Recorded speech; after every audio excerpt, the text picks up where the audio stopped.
Okay guys, welcome to the greenhouse. To a quick update. It's October 3rd. I got here, it's kind of cold, so my nose is probably red, but the sun's out and it's warming up. Uh, kind of brainstorming on what I'm going to do this winter. When this aquaponics is done, I'm done harvesting all this lettuce, and I'm going to take the mallow and dry that out for cold and flu.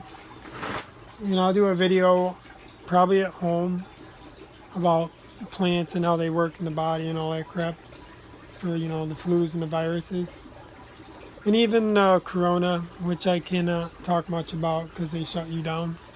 Alright, so my plan here is to change the aquaponics this winter, which I think I talked about in a video, but I don't know if I posted it or not. But just in case, I'll tell you again, the float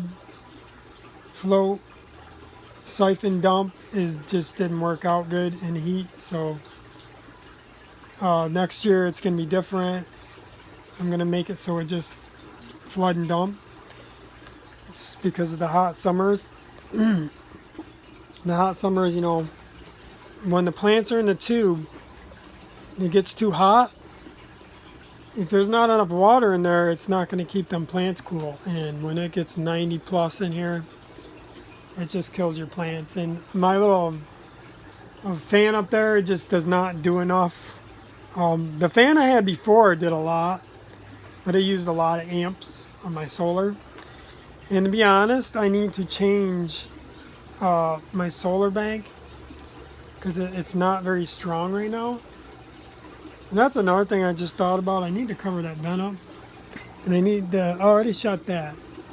And I need to eventually shut these vents off too. I just staple some plastic up there. The roof I'm probably going to redo. Maybe, because it's going to cost me $500 to put the other plastic up. And I've been debating on whether to do it or not.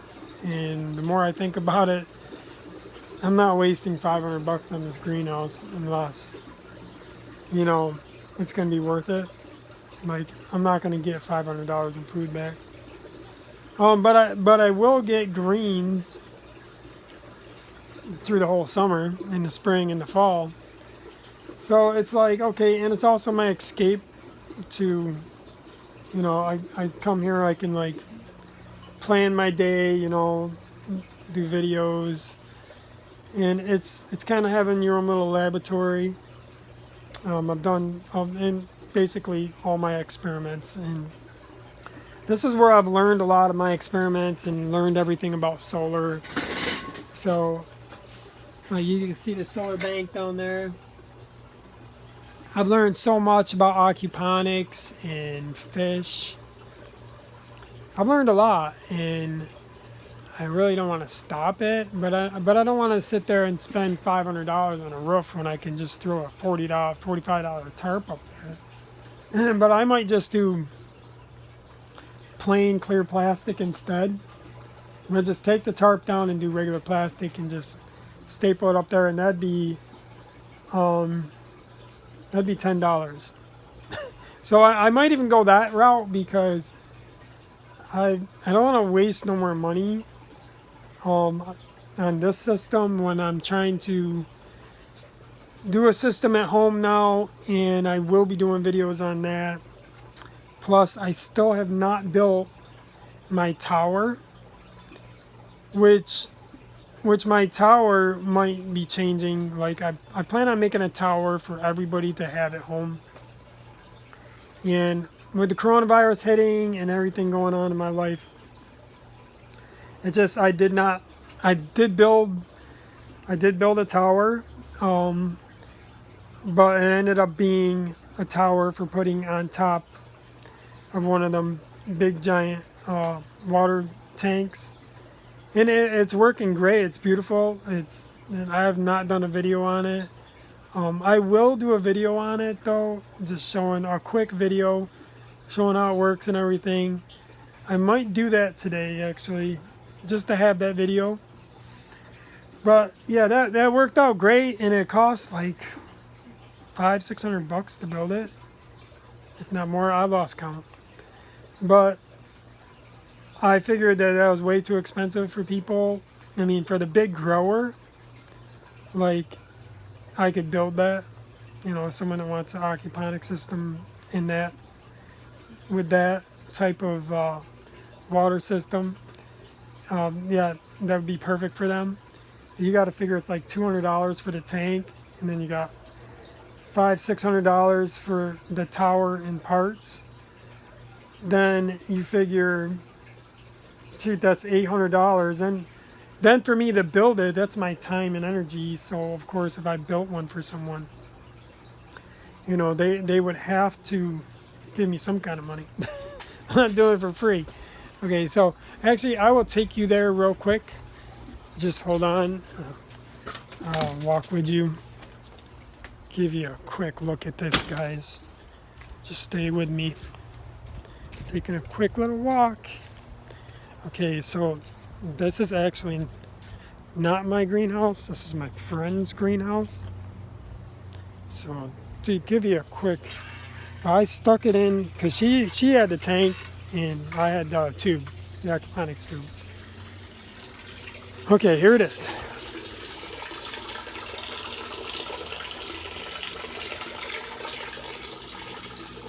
Okay, there's an experiment putting it on here. This is the lettuce. And there's not really much nutrients in this, but it's still growing the lettuce. Still growing the plants. It's basically tap water. And there used to be fish in there, but they died before I put the tower on here. So I decided to put the tower on here. Because why the fish died is because the water, there was too much nitrogen in the water, which killed the fish. So I was like, well, I'll put my tower on there, and we put some plants in here, and you can get some new fish in there, and they won't die anymore. So this is the tower I built. It cost about $600 to build it. So of course the raccoons came in here and drinking the water just recently, and you can see. Then they busted through this greenhouse. This is a $180 greenhouse. Just a cheap, quick greenhouse. Alright, so that's it on that. So if you ever wanted that type of system, that's about $800 to build, with that design. And that's just a little tiny pond pump or fountain pump, brushless one, which they work pretty good. Okay, so yeah, so that is $800, and the system I want to build. Oop, I'm setting off the mice trap. Oops. Ooh, I don't want to snap my fingers. All right. So yeah, I haven't caught no mice recently, so there must not be anything in here. I put peanut butter in there and try to get them. But anyways, I want to build a system that is a lot cheaper. I mean, it can't be too cheap because it's going to have a lighting. So it's fish, water, lighting, and plants, and tubes. And that's pretty much it. And then I'm going to have a starter system, which I'll show you. I already built the starter system somewhat. It's just these trays I got at Walmart, and the water is going to go in there and drain out. So it's kind of like a cracky system, but the water will be flowing and it will have oxygen. But it'll be hooked to the aquaponics with the tubes. And the fish water is going to go through there first on top. And that's where I'll start my seedlings. And then below will be the plants in the tubes with the lights. And that's going to be my system for growing my plants and having my fish. That is going to be kind of expensive too, because the The tank and everything was like already $200. And then by the time I get the tubes in there, that might be another $200. So in the lights, you're figuring around $500. So either way, if you want a system that's big, it's going to cost you between $500 and $1,000, no matter what system. I don't care what system you create, does not matter. But I want to create a small system with a small lighting system and small tube system that I can give to every American. They can stick near their window, whatever, on their patio. Just a small system for growing a little bit of lettuce and some herbs. And I've had people request it already. And if you look on the internet and everything, you can see what they have out there. I've studied every system there is. And I think I could build a better system and a cheap system. And that's what I plan on doing. And I'm still working on that. I just have not finalized how it's going to be. So this winter, during this quarantine, I'm pretty sure the quarantine's still going to be going on this winter for the coronavirus. So, you know, during this lockdown, I will have my hobby where I'm going to redesign the system, and not the system I'm going to be having for my house. I mean, that is going to be one system that I could sell, you know, as a kit. Well, I want to make a small system for every single person that wants to grow greens. It will make you live longer.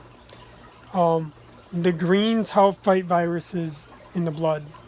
You have to eat some greens. I'm not saying be a vegan, but you all got to get greens in your life. Seriously. Vegans are a little extreme with their greens. They're eating greens like nothing but green. Okay, yeah, I guess if I was dying of cancer, I'd do that. But, you know, if I was really sick, I'd eat nothing but greens.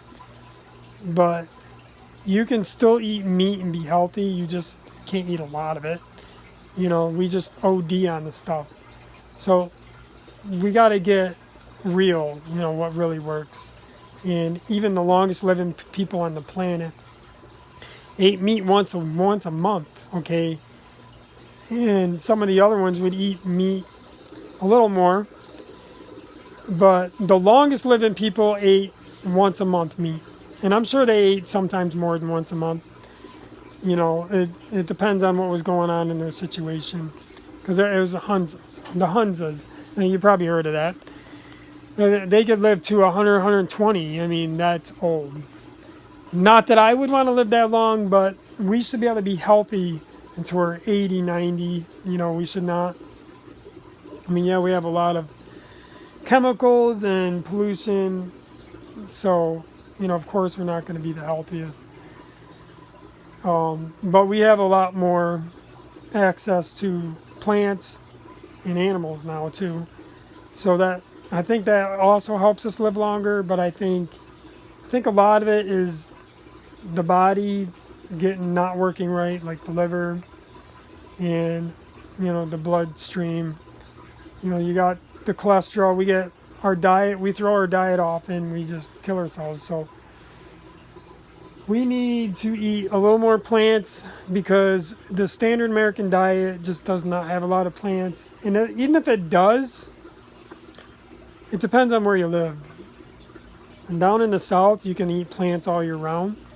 Up here in the north, though, we're not getting the plants like that, guys.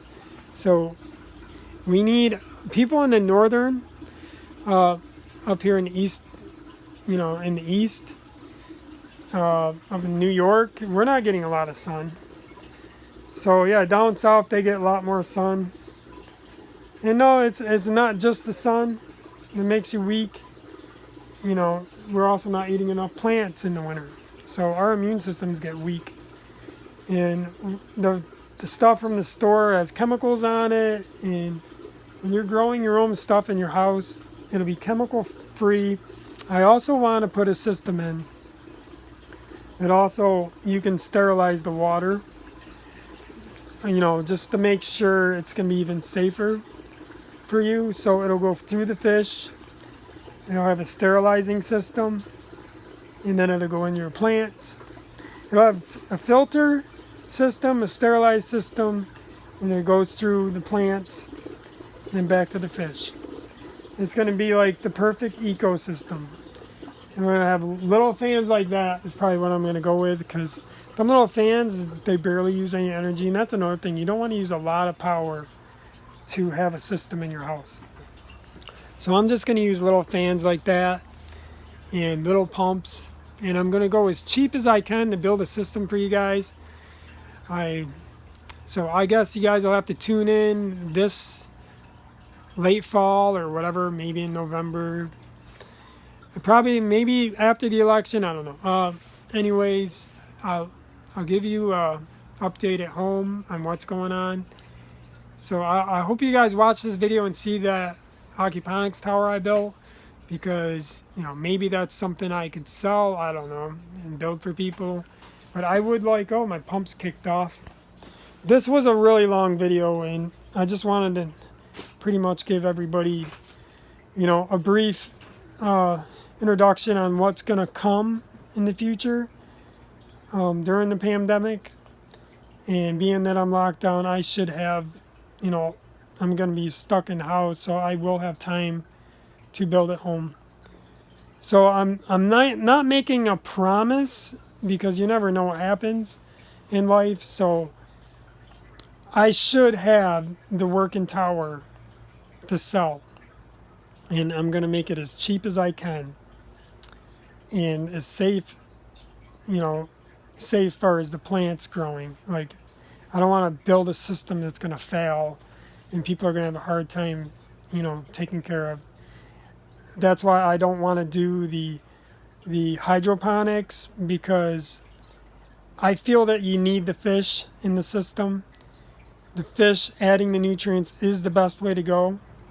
To me, that is the best way to go.